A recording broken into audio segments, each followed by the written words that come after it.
Hoy sabremos por fin la verdad de lo que sucedió en el jardín del Edén entre la serpiente y Eva. Conoceremos el verdadero fruto prohibido que introdujo el pecado en la humanidad. Caín, hijo de la serpiente, la simiente maldita de Satanás. Muy buenas tardes, mi nombre es Marvin Escobar. Quiero hablar de la serpiente y su relación con Eva. ¿Qué sucedió directamente y reveladoramente en el jardín del Edén? En el libro de Génesis, capítulo 3, versículo 1, la Biblia nos dice: pero la serpiente era astuta, más que todos los animales del campo que Jehová Dios había hecho, la cual dijo a la mujer: con que Dios os ha dicho, no comáis de todo árbol del huerto. Es claro que la serpiente era sabia, era astuta y que no era un simple animal. En Génesis 3:5, la Biblia nos dice: sino que sabe Dios que el día que comáis de él, serán abiertos vuestros ojos y seréis como Dios, sabiendo el bien y el mal. La serpiente tuvo una comunicación con Eva en el jardín del Edén. Y esa comunicación pudo haber llevado mucho tiempo, aunque la Biblia lo menciona poco, pero es de suponer que la serpiente estuvo por muchos años tratando de convencer a Eva de una relación de fornicación entre la serpiente y entre Eva. Muchos no creen en esta teoría, pero no es teoría. La Biblia define claramente qué pasó en el jardín del Edén. Es increíble que muchos hasta la vez piensen que el pecado original es que Eva y Adán comieron de una fruta. Tenemos que entender que la palabra serpiente no es lo que muchos imaginan según la traducción Reina Valera. Existen 10 términos para la palabra serpiente en el idioma hebreo y 4 palabras griegas para serpiente. Debemos quitarnos la idea de que la serpiente es un animal que se arrastra por el suelo y que está enganchada en un árbol. Esas son ideas satánicas que se introdujeron para que nosotros no entendiéramos qué pasó en el jardín del Edén, qué es el fruto prohibido y qué es el mal que mora en nosotros después que el pecado se introdujo por la fornicación. La palabra para serpiente en el texto hebreo es nahash. Existen al menos 10 palabras para serpiente, pero aquí se emplea esta antigua y curiosa palabra. La Reina Valera la traduce como serpiente, pero nahash no significa serpiente, sino brillante, resplandeciente, luminoso, criatura, reptil, dorado. En caldeo significa brillante como el cobre o el bronce. Este significado también se puede observar cuando el nahash se compara con las constelaciones del cielo en el libro de Job, capítulo 26, versículo 13. Vemos por lo tanto que la idea de la serpiente que habla como un animal debe ser abandonada y que en Génesis tenemos hechos reales y no la fundación de una fábula primitiva. Este nahash era brillante, resplandeciente, luminoso. Un ser de semejante apariencia debe haber producido un alto impacto a los sentidos de Eva. Era astuto este ser, astuto del hebreo Arún, más astuto que todo animal del campo. Arún en hebreo significa astuto o artero. Viene de la raíz arán, que significa ser suave. Esto nos habla de su temperamento y de cómo abordó a Eva. Se maneja o se mueve de una manera suave, tranquila. Entonces, el nahash era suave y esto nos dice algo de su carácter. Era más suave que el resto de los animales o el resto de los seres vivientes que había en el jardín del Edén. La Reina Valera tradujo a los seres vivientes animales y esa traducción es la que confunde a la mayoría de los cristianos. Vemos que nahash no significa animal, significa ser viviente. Es un ser brillante, resplandeciente. La palabra para animal es hayat, que no significa animal, sino ser viviente. Por eso dice la Biblia: produzcan las aguas seres vivientes, aliento de vida, nepesh, allá. La simiente de la serpiente es la semilla que la serpiente sembró en la mujer y en el hombre. Al pecar estos y no haber creído a Dios, sino haber obedecido a la serpiente, Satanás, se introdujo el pecado en estos dos personajes del jardín del Edén. Vemos que en el acto del hombre de creer y obedecer los engaños de la serpiente, ésta sembró su semilla corrupta en la humanidad y esa semilla o simiente es el pecado. La palabra simiente viene de la palabra hebrea sera, que significa semilla, simiente y descendencia. La Biblia nos habla que la serpiente tendría una descendencia o una familia. La palabra simiente no significa simplemente semilla, es familia, es descendencia. Entonces la serpiente tuvo con Eva una descendencia a través de Caín, y desde Caín hubo una descendencia satánica en la humanidad. Entendamos este evangelio como corresponde. En el libro de Génesis capítulo 3 versículo 15 dice la palabra: y pondré enemistad entre ti y la mujer, y entre tu simiente y la simiente suya. Esta te herirá en la cabeza, y tú le herirás en el calcañar. Hubo una enemistad entre la serpiente y Eva, es claro. Esto sucedió porque al pecar Eva con la serpiente se creó una enemistad de por vida, y por eso la Biblia lo dice en Génesis 3:15, una enemistad entre tu simiente o entre tu descendencia y la descendencia de la mujer. Vemos que la semilla de la serpiente es el semen. La serpiente introdujo semen en Eva. A través de la relación de la serpiente con Eva se creó una nueva descendencia. Hay dos descendencias o simientes: la descendencia de la mujer y de la serpiente. En griego, la palabra para simiente es esperma, que significa prole, descendencia, simiente o semilla.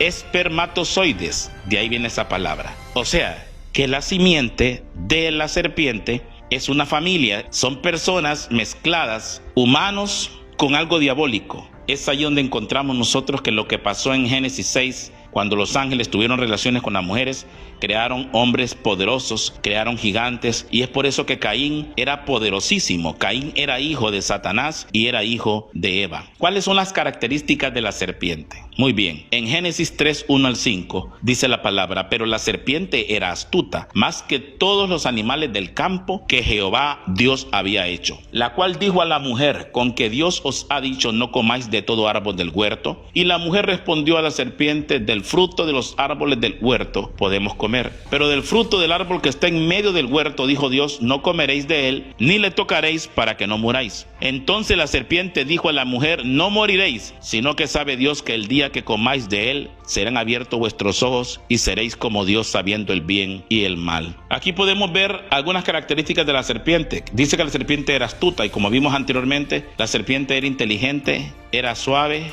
sabía cómo llegar. Una culebra, como le decimos aquí en nuestro país Honduras, o una serpiente, como se dice en otros países, no habla. Las serpientes no piensan. Mire que esta serpiente era más astuta. Este ser viviente en el original, que no es animal, es un ser de luz. Pero la serpiente, este ser de luz, era más astuto que todos los animales del campo que Jehová Dios había hecho. Y le dijo a la mujer, o sea que hablaba. No era una serpiente normal, no era una serpiente de esas que se arrastran. Entendamos, no caigamos en la ingenuidad. Este ser era un ser poderoso, y le dice a Eva: con que Dios os ha dicho, no comáis de todo árbol del huerto. O sea que la serpiente ya había escuchado lo que Dios le había dicho a Eva. Este ser de luz ya había escuchado la plática de Dios con Eva. La mujer le respondió a la serpiente. La mujer no iba a platicar con una serpiente que se arrastra. Ella hablaba con un ser muy bonito, muy precioso, un ser luminoso, como se llama en el original. La mujer respondió a la serpiente: del fruto de los árboles del huerto podemos comer, pero del fruto del árbol que está en medio del huerto, dijo Dios, no comeréis, ni le tocaréis, para que no muráis. Entonces la serpiente dijo a la mujer: no moriréis. ¿Cómo sabía la serpiente? Tenía conocimiento. Ella dijo: no moriréis. Tenía un conocimiento profundo. No era un animal. Entendamos eso. En la traducción Reina Valera nos engañaron, porque la traducción Reina Valera que nosotros tenemos fue traducida por dos monjes católicos. ¿Qué podemos esperar de la gran ramera? Por eso hay que compaginar varias Biblias para sacar las conclusiones correctas. Una de las partes más atacadas es sin duda la doctrina de la simiente de la serpiente. Tras leer Génesis 3, 1 al 20, estas son algunas preguntas obvias que se podrían formular a los escépticos. ¿Cómo puede una serpiente hablar? Es una pregunta importante. ¿Por qué Adán y Eva conocieron que estaban desnudos cuando comieron la fruta? ¿Cómo es posible que por el solo hecho de comer un tipo de fruta, nuestra capacidad mental se incremente al grado de comprender que ciertas partes del cuerpo humano se deben cubrir? ¿En dónde se encuentra hoy esa fruta? ¿Está extinta? Está claro que la serpiente no era un reptil. De hecho, ¿cuál animal de este planeta puede hablar y sostener una conversación racional? Afirma Génesis 3:15 que la serpiente tiene una simiente. ¿Qué es una simiente? Estas son versiones populares de la Biblia que quizás esclarezcan un poco la cuestión. cuestión. En la Reina Valera 1960 dice en Génesis 3:15: y pondré enemistad entre ti y la mujer, y entre tu simiente y la simiente suya. En la traducción lenguaje actual dice: haré que tú y la mujer sean enemigas, pondré enemistad entre tus descendientes y los tuyos. O sea que la serpiente tenía una descendencia. ¿Usted tiene descendencia? Tiene hijos, tiene nietos. Pues la serpiente los tiene, y no es descendencia solamente espiritual, es descendencia de la genética de la serpiente. Ahora sabemos que la serpiente tuvo descendencia. ¿A dónde fue a parar esa descendencia? ¿Por qué Caín, el primogénito, no figura en el linaje de Adán? En Génesis 5 la palabra de Dios nos dice, hablando de los descendientes de Adán: este es el libro de las generaciones de Adán. El día en que creó Dios al hombre, a semejanza de Dios lo hizo. Varón y hembra los creó y los bendijo. Y llamó el nombre de ellos Adán el día en que fueron creados. Y vivió Adán 130 años y engendró a un hijo a su semejanza, conforme a su imagen, y llamó su nombre Set. Y fueron los días de Adán después que engendró a Set 800 años y engendró hijos e hijas. Y fueron todos los días que vivió Adán 930 años y murió. Vivió Set 105 años y engendró a Enos. Y vivió Set después que engendró a Enos 807 años y engendró hijos e hijas. Y fueron todos los días de Set 912 años y murió. Vivió Enos 90 años y engendró a Cainán. Aquí podemos ver en esta descendencia que no es mencionado Caín. Caín no desciende de Adán. Dice la Biblia que vivió Adán en el versículo 3, capítulo 5 de Génesis, que vivió Adán 130 años y engendró un hijo a su semejanza, porque Caín no era a la semejanza de Adán. Abel sí, pero Caín mató a Abel. Entonces, cuando dice que Adán engendró un hijo a su semejanza, es que era un hijo verdadero, no como Caín, que era del diablo, conforme a su semejanza, y lo llamó Set. En esta genealogía, Caín no aparece como hijo de Adán. ¿Quién fue el padre de Caín? En Primera de Juan, capítulo 3, versículo 11 al 12, dice la Biblia: porque este es el mensaje que habéis oído desde el principio, que nos amemos unos a otros, no como Caín, que era del maligno y mató a su hermano. ¿Y por qué causa le mató? Porque sus obras eran malas y las de su hermano justas. Caín no aparece en ninguna genealogía de la Biblia como hijo de Adán. Bien dice Primera de Juan 3:12, no como Caín, que era del maligno, le pertenecía a Satanás, era hijo de Satanás. ¿Por qué Caín era malo? La razón por la cual Caín tenía una naturaleza y una personalidad mala es porque él tenía la naturaleza de su padre, la serpiente. Caín había nacido de fornicación. Los fariseos en el tiempo de Jesús sabían esto. Por esto se ofendieron cuando Jesús los estaba comparando a Caín. Ellos sabían que los estaba comparando con Caín y que él había nacido de fornicación. Si ellos lo sabían, ¿no será tiempo que nosotros también nos demos cuenta? La Biblia en Juan 8:37-47 nos habla de este relato. Sé que sois descendientes de Abraham, pero procuráis matarme, porque mi palabra no haya cabida en vosotros. Yo hablo lo que he visto cerca del Padre, y vosotros hacéis lo que habéis visto cerca de vuestro Padre. Respondiendo, y le dijeron: nuestro padre es Abraham. Jesús les dijo: si fueseis hijos de Abraham, las obras de Abraham haríais, pero ahora procuráis matarme a mí, hombre, que os he hablado la verdad, la cual he oído de Dios. ¿No hizo esto Abraham? Vosotros hacéis las obras de vuestro padre. Entonces le dijeron: nosotros no somos nacidos de fornicación, un padre tenemos que es Dios. ¿Estamos claros? Ellos sabían que no habían nacido de la fornicación de la serpiente con Eva, que eran hijos de Abraham. Ellos lo sabían, los fariseos. Versículo 42 al 47. Jesús entonces les dijo: si vuestro padre fuese Dios, ciertamente me amarías, porque yo de Dios he salido y he venido, pues no he venido de mí mismo, sino que del que me envió. ¿Por qué no entendéis mi lenguaje? ¿Por qué no podéis escuchar mi palabra? Vosotros sois de vuestro padre el diablo, y los deseos de vuestro padre queréis hacer. Él ha sido homicida desde el principio y no ha permanecido en la verdad, porque no hay verdad en él. Cuando habla mentira, de suyo habla, porque es mentiroso y padre de mentira. Y a mí, porque digo la verdad, no me creéis. ¿Quién de vosotros me redarguye de pecado? Pues si digo la verdad, ¿por qué vosotros no me creéis? El que es de Dios, las palabras de Dios oye. Por esto no las oís vosotros, porque no sois de Dios. Quiero hablar, para finalizar, de los Targum. Los Targum eran una interpretación en arameo de la Biblia, interpretaciones judías. interpretaciones hebreas producidas o compiladas por judíos desde finales del Segundo Templo hasta comienzos de la Edad Media, finales del primer milenio. La palabra aramea Targum significa simplemente interpretación, o sea que los judíos interpretaban en el idioma original hebreo y arameo la Biblia, y en hebreo y arameo original no dice lo que dice la Biblia Reina Valera en Génesis. En Génesis 4.1 la Reina Valera dice una cosa, pero en Génesis 4.1 de los Targum, que son los originales escritos en hebreo y arameo, dice Génesis 4.1: y Adán conoció a su esposa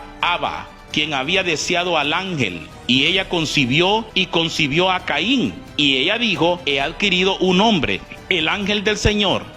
Y añadió haber concebido de su esposo Adán sus gemelos, incluso Abel. Miren lo que dice la Biblia más adelante en ese mismo Targum: y Adán conoció a Eva, su mujer, que estaba embarazada por Samael, Satanás, la cual concibió y dio a luz a Caín, y él era como los seres celestiales y no como los seres terrenales. Y ella dijo: he adquirido un varón del ángel del Señor. Targum arameo, Targum de Jonatán para Génesis 4.1. O sea, en el libro de Génesis 4.1, en la Reina Valera, dice: he adquirido varón por voluntad del Señor, pero en los originales no dice así. He adquirido un varón del ángel del Señor, porque la serpiente era un ángel de luz. Ya lo vimos más anteriormente. Entonces ella había tenido un hijo de ese ángel de Satanás, Samael, como le llaman en la palabra hebrea aramea. Y también dice en otro Targum, podemos ver nosotros en otro Targum: y Adán conoció a Eva, su mujer, que había deseado al ángel, y ella concibió y dio a luz a Caín, y ella dijo: yo he adquirido un hombre del ángel del Señor. Targum Palestina, Génesis 4.1. Estos son los originales. Las Biblias normales que nosotros leemos han sido tergiversadas por católicos, por gente del infierno, para que tú no entiendas qué pasó en el jardín del Edén. Eva deseó al ángel. El ángel era la serpiente, y la fruta prohibida era la fornicación. Por eso la fornicación es tan odiada por Dios, porque la fornicación es del infierno. Con este mensaje pretendo que tú sigas estudiando. No esperes que te explique todo en este video. Seguiré más adelante con segunda, tercera y cuarta parte de este video, porque esto es extenso. Pero con este principio espero tú entiendas. Las Biblias que nosotros tenemos, como la Reina Valera, son Biblias que tienen algunos errores de traducción, y un día te lo voy a demostrar. Cipriano y Casiodoro de Reina elaboraron y tradujeron estas Biblias, dos monjes católicos. ¿Y qué podemos esperar, como dije antes, de dos personajes que trabajan para la Gran Ramera? Solo tú, en tu ingenuidad, puedes creer que esta gente tradujo la Biblia como debía traducirla. Ya vimos los Targum, y hay otros documentos donde habla qué pasó en el jardín del Edén. Gracias por haberme sintonizado. Dios te bendiga. Soy Marvin Escobar, pastor de la Iglesia Roca Eterna en Puerto Cortés, Honduras, Centroamérica. Nos vemos a la próxima.